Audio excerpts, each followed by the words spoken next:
Bismillahirrahmanirrahim. Assalamualaikum warahmatullahi wabarakatuh. Ya, pasti saya ingin sekali mengucapkan terima kasih dan tanda penghargaan saya kepada para panitia, ketua panitia, dan seluruh jajarannya yang saya tahu sekali usaha luar biasa untuk bisa menghadirkan acara ini bagi kita semuanya ya. Saya appreciate sekali, mudah-mudahan Allah Subhanahu wa Ta'ala membalas kebaikan ini dan sebanyak mungkin amal jariah. Amin. Demikian juga dengan seluruh panelis, moderator, dan Bapak dan Ibu sekalian, sahabat-sahabat kami yang bersedia meluangkan waktu untuk hadir mendengarkan apa yang ingin kami sampaikan. Jadi pertama kali adalah saya ingin menjawab, Bu ya, pertanyaan mengapa sih Pak Dr. Suryo, Dr. Rismon Sianipar dan saya membuat buku ini gitu ya. Karena apa? Kami akademisi, kami peneliti, kami punya tugas yang itu adalah amanah dari Allah Subhanahu wa Ta'ala untuk menjawab permasalahan. Itu tugas utama peneliti. Ada permasalahan, tugas peneliti untuk menjawab. Kemudian yang kedua, ada pertanyaan yang menimbulkan kegelisahan, menimbulkan kegaduhan, menimbulkan pertanyaan, dan lebih dari itu, pertanyaan tentang ijazah Jokowi ini menimbulkan luka batin yang luar biasa bagi seluruh rakyat Indonesia. Bayangkan, kurang lebih 11 tahun sampai dengan hari ini, rakyat Indonesia terpecah belah antara yang percaya bahwa ijazah Jokowi asli dan yang percaya bahwa ijazah Jokowi palsu. Mau diselesaikan sampai kapan pertanyaan ini? Dan dampaknya apa kalau pertanyaan ini tidak segera dijawab? Suatu ketika nanti, ketika ada pilpres untuk memilih presiden yang ke-20, kita akan menemukan lagi calon presiden dengan ijazah palsu. Atau calon presiden yang ke-80 nanti akan lagi. Jadi kita harus hentikan pertanyaan ini, kita jawab. Jawaban apa yang terbaik? Ilmiah. Tidak ada jawaban yang terbaik untuk menyelesaikan silang sengkarut dan pertanyaan besar kecuali dengan metode ilmiah. Dan qadarullah Bapak dan Ibu, kami ingin melakukan penelitian. Itu awalnya tidak ada yang mengkomandoi, tidak ada yang menjadi pelopor, tidak. Saya secara pribadi sudah melakukan penelitian itu sejak tahun 2022. Mas Roy pasti punya tanggal tertentu ya, di mana? Saya sih tahu Mas Roy itu udah meneliti sejak tahun 2017, benar ya Mas? Jauh sebelum saya. Saya terusik itu karena apa? Karena ada 2 orang jadi korban. Tadi kita sudah saksikan korban pertama Gus Nur, yang kedua adalah Pak Bambang Tri. Bayangkan, di penjara bertahun-tahun, total 5,5 tahun Pak Bambang Tri itu, keluarganya hancur, dia kehilangan masa produktivitas 5,5 tahun. Bayangkan, coba bayangkan Bapak dan Ibu, kita tidak diberi hak kita untuk melakukan produktivitas kita sebagai manusia, sebagai kepala keluarga, sebagai umat, sebagai bagian dari masyarakat sosial selama 5,5 tahun. Itu kerugiannya bisa puluhan tahun untuk generasi selanjutnya, untuk anak-anak beliau, kan begitu ya. Tega sekali begitu. Sementara objek yang dijadikan sebagai bahan untuk memenjarakan beliau berdua itu sampai hari ini nggak muncul. Sampai dengan hari ini tuh nggak ada barangnya. Coba bayangkan betapa kejamnya. Dan sekarang dengan kemudian kami membongkar tentang ijazah itu melalui sebuah metodologi ilmiah yang kami kuasai, ya, saya pun juga baru tahu ya bahwa Bang Rismon itu juga melakukan penelitian secara terpisah. Kami melakukan penelitian di tempat kami sendiri-sendiri. Mas Roy di Jogja waktu itu sebelum beliau pindah ke Jakarta, saya di Jakarta, Bang Rismon di Bali. Kami nggak pernah komunikasi. Saya dengan Mas Roy memang kenal sehingga ya kita lihat ya perkembangannya dari hari ke hari di sosial media gitu kan. Tapi Mas Rizwan kami nggak ngerti. Kita dipertemukan tanggal 15 April 2025. Dan sejak itu kemudian kami bersepakat, ayo kita segera kebut hasil penelitian kita masing-masing dan kemudian kita bukukan. Ya. Jadi buku ini kami tulis tepat 1 bulan. Tetapi penelitian sudah kami lakukan sejak bertahun-tahun yang lalu. Dan tugasnya dengan buku ini terbit, tugas kami sebagai peneliti, sebagai akademisi, sebagai ilmuwan selesai. Kami lega sekali karena secara ilmiah kami berhasil membuktikan bahwa ijazah Joko Widodo memang palsu. Yang mana yang palsu? Ya yang disampaikan oleh kader PSI itu. Dan itu juga diakui oleh Pak Joko Widodo, ada rekaman videonya ya, bahwa Pak Joko Widodo juga mengaku ijazah versinya Dian Sandi yang diupload tanggal 1 April 2025 dan ijazah beliau. Artinya itulah satu-satunya ijazah yang beredar, dan ternyata itulah bukti yang justru menunjukkan bahwa ijazah itu palsu. Terkonfirmasi beberapa hari yang lalu dengan jawaban surat yang kami sampaikan kepada KPU Pusat, bahwa ternyata fotokopi dari ijazah yang didaftarkan oleh Joko Widodo di tahun 2019 untuk meraih presiden yang kedua itu sama dengan ijazah yang diaku asli, tadi sudah disampaikan oleh Pak Roy. Ya, jadi itu semua cocok dengan hasil penelitian kami. Jadi Bapak dan Ibu, buku ini, Jokowi's White Paper ini adalah sebuah kunci kotak Pandora. Ternyata terbukti bahwa setelah buku ini terbit, semua orang dari mana-mana itu mengeluarkan bukti-bukti satu demi satu. Bahkan ada 3 institusi yang sengaja maupun tidak, saya pikir mereka tuh sengaja, 3 institusi yang sangat penting membuka misteri dari ijazah ini. Gak main-main Bapak dan Ibu, 3 institusi nomor 1 itu Bareskrim sendiri. Di tanggal 22 Mei 2025 ketika melakukan konferensi pers tentang ijazah, baru di situ kita tahu bahwa Joko Widodo itu menempuh studi di Kehutanan UGM itu bukan dari sarjana, tapi dari sarjana muda. Kita baru tahu. Padahal ketika kami ke UGM tanggal 15 April 2025, kami ketemu dengan sivitas akademikanya, ketemu dengan petinggi kampus di situ, nggak ada satu kata pun terucap bahwa Joko Widodo itu adalah mahasiswa sarjana muda. Artinya apa?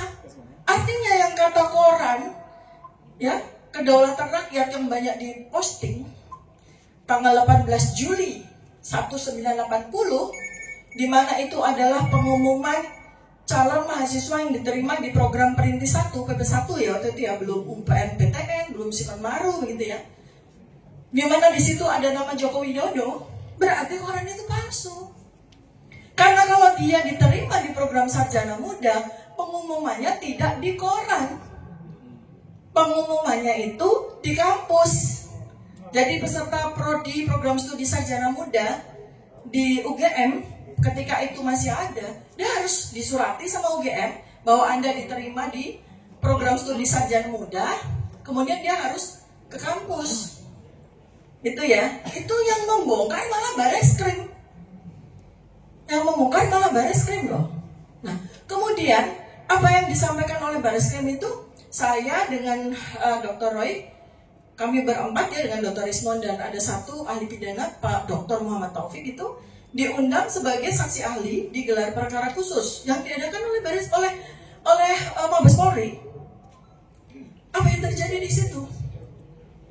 Semua petinggi, Bapak dan Ibu, polisi yang hadir terdiam semuanya. Kenapa kok mereka terdiam? Padahal gelar perkara khusus nggak mungkin orang diam. Orang diundang untuk saling tanya jawab, saling berdebat, saling mengeluarkan bukti-bukti. Ini tuh semua diam. Sikap diam itu kemudian saya baca ini adalah suasana batin polisi yang mempertanyakan tentang ijazah tersebut. Kenapa? Kalau memang mereka itu yakin, mereka akan banyak bicara, berdebat dengan kami, ya kan? Tapi ini enggak, semua diem.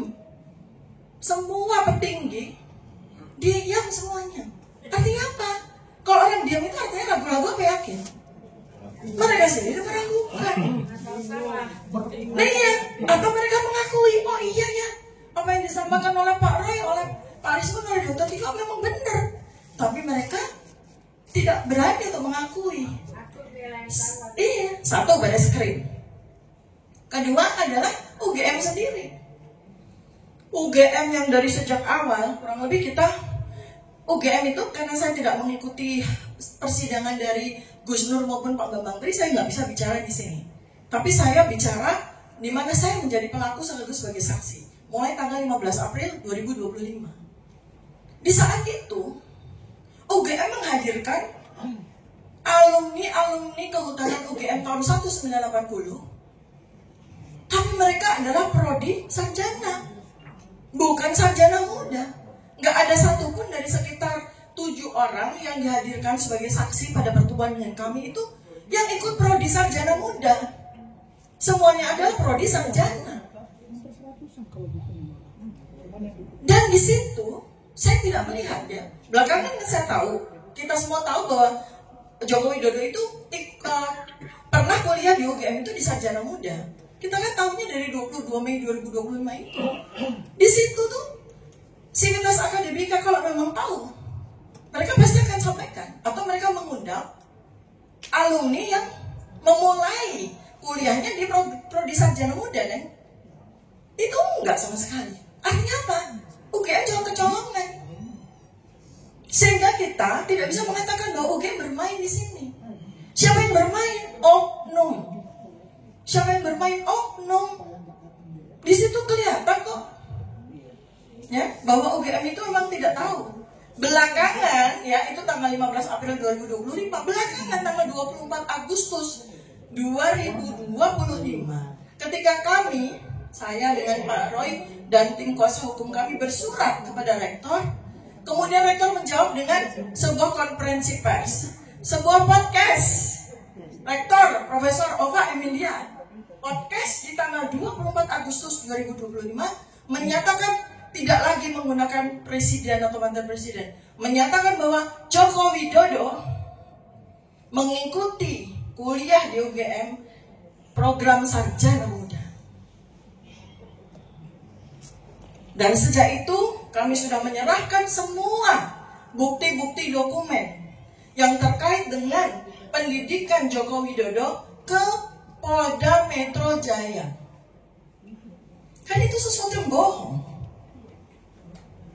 Bapak dan Ibu yang kuliah atau saya yang sebagai alumni UGM, pasti salinan saya pasti masih ada. Yang setiap saat saya minta pasti akan diberikan. Karena kami penasaran, kami tanggal 19 Agustus tanggal 1 September kami bersurat ke UGM mempertanyakan tentang dokumen sarjana muda dari Joko Widodo. Jawaban UGM apa? Semuanya sudah kami serahkan kepada Polda Metro Jaya.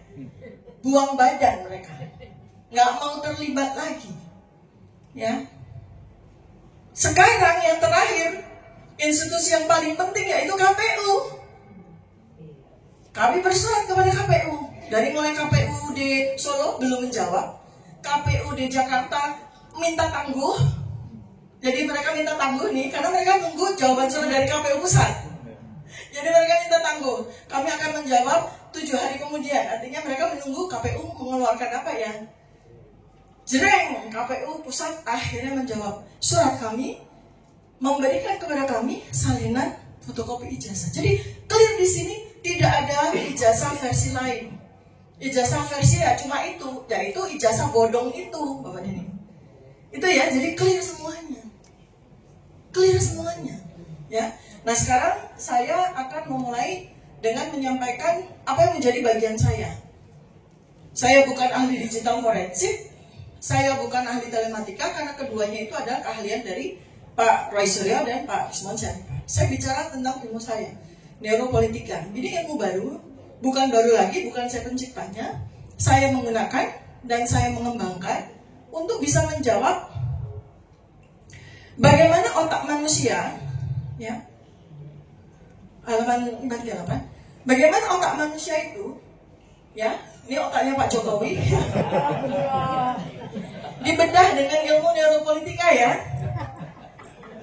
Jadi Prof nggak susah-susah buka kepalanya Pak Jokowi. Kita menggunakan teknologi, ya, melakukan pembedahan. Pembedahannya artinya bukan dibedah seperti Prof tugasnya, ya, tapi melakukan pembacaan terhadap otak Jokowi. Dengan cara apa? Dengan cara kita mengcapture perilakunya yang saya dapatkan dari video-video, ratusan foto-foto. Kita capture perilakunya, kemudian ekspresinya, ekspresi wajah, kemudian narasinya, ketika pidato, ketika bicara, gitu ya. Nah, itu semua kemudian kita lakukan analisis secara meta-analisis, metasintesis dari semua itu. Dengan teknologi, Bapak dan Ibu, maka wajah seseorang adalah dokumen yang otentik. Wajah itu ternyata tidak bisa bohong. Wajah, ya. Lanjut deh. 544, coba kita lihat wajahnya Pak Jokowi. Oke. Lanjut. Yang ada wajahnya Pak Jokowi. Bawa terus. Nih. Nah. Ini adalah capturing dari video ketika tanggal 25 Juli 2025 Pak Jokowi menerima sejumlah wartawan. Ya, ini saya capture, ya. Nah, di situ kemudian saya lakukan analisis bagaimana perilakunya pada saat menyampaikan jawaban atas pertanyaan wartawan terkait dengan dosen pembimbing skripsi dan dosen pembimbing akademik. Bagaimana narasinya, ya. Dan itu terlihat dengan jelas bahwa dia tidak menyatakan apa adanya, alias bohong, ya. Jadi pada video ini nanti di buku sudah saya buat linknya, ya, sudah saya tulis linknya sehingga Bapak dan Ibu bisa klik. Artinya data saya otentik. Di situ pertanyaan dijawab dengan sebuah perilaku yang, perhatikan baik-baik Bapak dan Ibu, ya. Orang itu kalau bohong tidak mampu menatap mata dari yang bertanya, ya, itu udah pasti. Dan saya hitung secara statistiknya, artinya bukan sekedar sebagai sebuah kesan atau opini, tapi analisis statistik membuktikan bahwa memang betul. Setiap kali bohong, Pak Jokowi itu nggak pernah menatap mata dari orang yang bertanya kepadanya. Kemudian yang kedua adalah repetisi. Jadi repetisi itu pengulangan, ya. Oh tidak, dosen pembimbing skripsi saya memang bukan Pak Kasmujo. Dosen pembimbing skripsi saya memang bukan Pak Kasmujo. Jadi ulang-ulang. Ya, dosen pembimbing skripsi saya adalah Bapak Profesor Doktor Insinyur, sampai merem. Kalian ingat. Bapak Profesor Doktor Insinyur Ahmad Sumitro, gitu ya. Nah, itu dari situ otak kita itu mengeluarkan sebuah data yang tercapture di wajah, menghasilkan sebuah dokumen. Ya, itu ilmu neuropolitika itu seperti itu. Sehingga ini mesti hati-hati nih ketika masyarakat Indonesia mendapatkan ilmu ini di buku Jokowi White Paper. Apa artinya? Ilmu kalau benar secara metodologis itu bisa dipakai berulang kali dan menghasilkan sebuah simpulan yang sama. Artinya apa? Dipakai oleh siapa? Oleh calon gubernur nanti. Coba Bapak Ibu pakai ilmu yang saya tulis untuk melihat apakah calon gubernur ini bohong atau jujur. Calon presiden ini bohong atau jujur. Itu sudah saya tulis metodologinya. Tidak hanya dipakai untuk Jokowi saja, tidak. Jadi ini hati-hati nih. Makanya pejabat juga ketakutan. Contoh, baru-baru saja saya, Mas Roy, ya, kami kan mau bersurat kepada semua fraksi di DPR, semua komisi di DPR. Salah satu yang berani untuk menerima kami adalah fraksi PKS. Kami diterima pukul 10 sampai pukul 11.30. Mas, lega dong, lama ya. Tapi yang paling terjadi ketika kami hadir, sudah datang, itu anggota-anggota fraksi itu bolak-balik, bingung. Sampai akhirnya jam 10 itu kami baru diterima di jam 11. Hanya setengah jam. Ya, berani tapi hanya setengah jam. Artinya apa? Mereka ditakutin. Karena ternyata ya, ini adalah sebuah informasi yang kami terima dari media. Ada media bisa di searching ya, 60% pejabat itu ijazahnya bodong. Bayangkan. Gimana mereka nggak takut menerima kita? Iya, gimana mereka nggak takut menerima kita kan?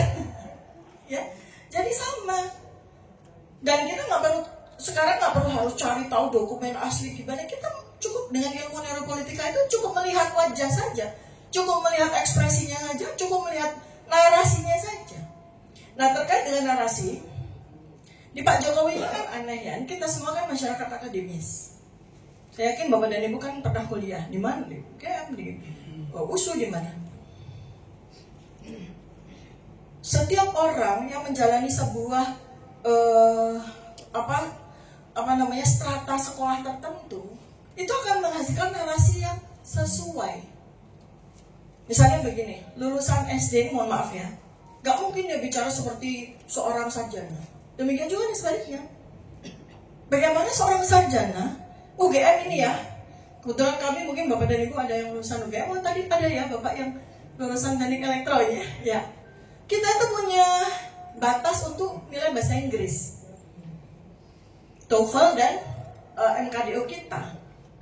Sehingga tidak mungkin seorang sarjana UGM itu ketika bicara bahasa Inggris tuh we walk the talk. Nggak mungkin. Tidak mungkin. Tidak cocok dengan nggak cocok, nggak mungkin. Jadi itu baru narasi. Lalu kemudian kemiskinan naratif ya. Nah sekarang saya mau tunjukkan ya bagaimana sebuah ekspresi kemudian perilaku itu bisa kita kuantifikasi dan kita hitung secara statistik, menghasilkan sebuah 558 deh. Kita lihat ya. Terus. Ini ya. Nah ini ya, stop. Nih, perhatikan ya dari sisi angkanya. Kemunculan narasi ini dari 2019 sampai 2025, ya, 6 tahun. Pak Jokowi selalu mengatakan begini, saya kuliah di UGM, udah tanpa detail. Pernah nggak Pak Jokowi cerita gimana dia kuliah? Iya. Seperti apa kuliah? Teman-temannya gimana? Ya. Kita nggak cukup orang bicara saya kuliah di UGM terus kita percaya. Ya mohon maaf. Kalau Bapak Ibu percaya, Anda kurang update. Nggak mungkin seseorang yang pernah kuliah hanya bilang saya kuliah di UGM, nggak mungkin. Teman sebangku. Teman sebangku. Kuliah teman sebangku. Ada kuliah teman sebangku. Terus yang paling lucu ya di dalam salah satu video nanti kami akan sampaikan di buku yang kedua kami ya, bukan di sini karena ini halamannya udah 700 halaman. Kalau kami sampaikan semua hasil penelitian bisa 1000 halaman lebih. Makanya nih, jadi ada satu observasi saya bagaimana klaim umum dari Pak Jokowi dari satu aja udah salah. Jadi ada sebuah video di mana beliau datang ke gedung 1 GM, gedung 1 gedung rektoratnya. Terus di situ di capture mengatakan bahwa disinilah saya wisuda. Padahal kalau wisuda tahun 1985 bukan di gedung itu, di gedung Muda itu aja udah salah. Kemudian lanjut lagi, saya ketika kuliah sambil menunggu jam kuliah saya nongkrongnya di sini. Memang betul, gedung pusat itu kan gedungnya tuh tua kuno gitu, sejuk sehingga memang kita tuh sering belajar di situ. Kalau ujian tuh ramai sekali, mahasiswa belajar di situ. Tapi kalau dia mengatakan bahwa di sela kuliah dia nongkrong di situ, itu sangat mustahil. Ya pasti telat. Orang fakultas kehutanan di sana gedung Ya, nah seperti itulah narasi-narasi yang keliru ya. Ya, nah jadi saya kuliah di UGM tanpa sebuah detail yang menunjukkan bahwa ini orang pernah kuliah atau tidak itu 18 kali, 52%. Artinya apa? Itu sudah valid bahwa bisa dipastikan dia tidak pernah kuliah di UGM. Ya. Narasi dangkal, minim kontribusi hipokampus. Apa itu hipokampus? Apa Prof? Jadi gini, hipokampus ya, coba deh ke atas yang saya mau tunjukkan ya. Hipokampus ya. Ini penting, satu aja dari bagian terus yang hipokampus deh. Terus yang hipokampus. Lanjut. Nah, itu ya area di situ tuh namanya hipokampus. Jadi, Bapak dan Ibu, orang kalau mengingat sesuatu yang terjadi pada dirinya, pada kehidupannya 40 tahun yang lalu, ingatan itu tersimpannya di hipokampus, di bagian situ tuh. Bentuknya apa? Bentuknya film, bukan bentuk narasi. Bentuknya film. Jadi ketika kita direkol, gimana itu waktu masa kuliah? Yang kita ingat itu, wah, yang kita ingat itu pasti degilnya teman-teman kita, bandelnya kita dulu, kita bolos, nitip absen, gitu-gitu loh. Itu yang akan, kenapa? Ketika kita ditanya KKN gitu ya, kita nggak jawab KKN saya di desa Ketoyan. Ya, desa Ketoyan, kecamatan mana? Wonosegoro, Kabupaten. Enggak. Saya dulu KKN tuh, kalau saya karena dokter ya, saya bikin sunatan massal. Nah kayak gitu. Anaknya anaknya kabur mau disunat. Ceritanya begitu. Tapi ketika saya ditanya, kuliah KKN Dr. Tifa di mana? Bentar. Saya tuh di Magelang. Tapi saya lupa persisnya di mana gitu. Malah nggak ingat. Tapi yang saya ingat ya itu betapa serunya waktu KKN. Yang ditanya ketika Dr. Jokowi membuktikan bahwa dia pernah KKN, yang saya KKN di desa Ketoyan, kecamatan Wonosegoro, Kabupaten Boyolali. Yang dia ingat itu adalah ingatan yang ada di prefrontal cortex, ingatan yang dipelajari, dia hafal. Jadi dia nggak ada recall di memori di hipokampus. Bagaimana dia KKN sesungguhnya? Nah, yang kemudian terbukti pada pernyataan Barreskrim tentang KKN keliru dengan apa yang disampaikan oleh Jokowi Widodo sendiri. Barreskrim di 22 Mei 2025 mengatakan KKN-nya Jokowi tahun 1983. Tapi ketika Jokowi Widodo ditanya, saya KKN awal tahun 1985. Masa mana ada orang KKN 2 kali ya?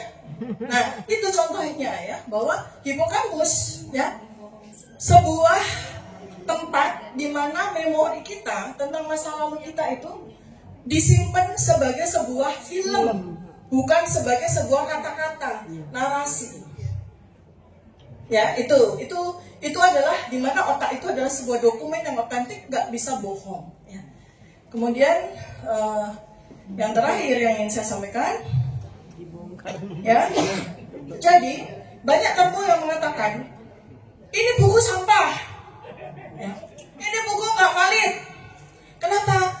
Karena nggak ada komparasinya. Metodologi tidak selalu membutuhkan komparasi. Apalagi ini kasus satu-satunya di dunia. Bahkan mungkin di dunia. Dari 8 presiden ini satu-satunya presiden yang antik ini loh, seunik ini dan senyebelin ini.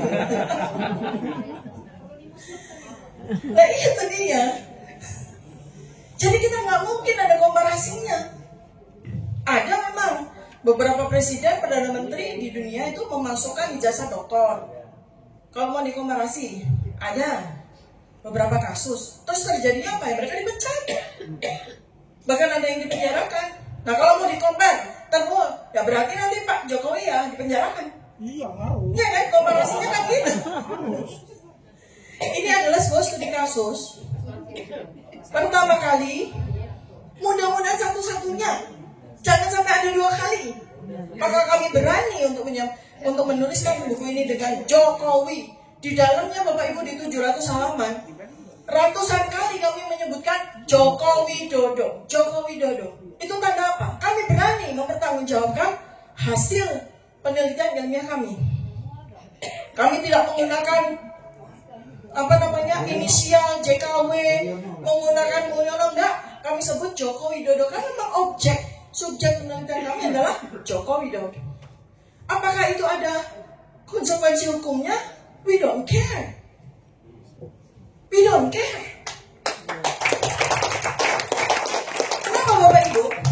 Pesan saya ya, ribuan tahun ilmuwan, 2.500 tahun yang lalu, ada seorang filsuf ilmuwan yang dipaksa menenggak racun ketika dia menyampaikan temuan ilmiahnya. Namanya Socrates.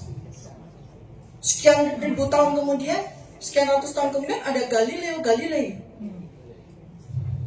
yang dihukum gantung. Ada Cicero, ya, yang disuruh mengiris nadinya sendiri karena menyampaikan kebenaran. Itulah ilmuwan.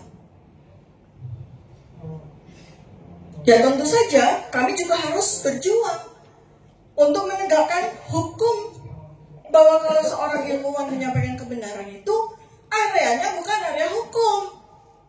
Kalau memang kami mau dibantah, bantahlah dengan ilmu, bantahlah dengan penelitian yang lain. Jangan bantah dengan narasi, apalagi narasinya termul. Itu pembodohan, dan masyarakat Indonesia, saya yakin sejak beberapa tahun terakhir ini mencerdas dengan cepat. Alhamdulillah. Bahkan penelitian yang terakhir terkait dengan hasil penelitian kami yang kami bukukan di Jokowi White Paper ini, 93% netizen percaya bahwa ijazah Joko Widodo itu palsu. Ya, demikian yang bisa saya sampaikan. Mudah-mudahan Anda ada pertanyaan. Terima kasih atas perhatian dan mudah-mudahan memberikan pencerahan. Assalamualaikum warahmatullahi wabarakatuh.